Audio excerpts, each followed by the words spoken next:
Salut! În acest episod o să ne uităm cum Lance Playton și-a jucat Poppy Playtime capitolul 4 în care scrie Poppy Playtime capitolul 4 Crafticon.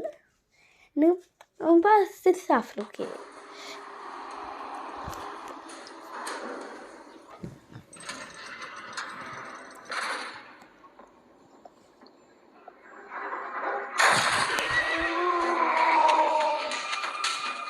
să știți că chiar m-am speriat atunci când Crafticon a deschis poarta.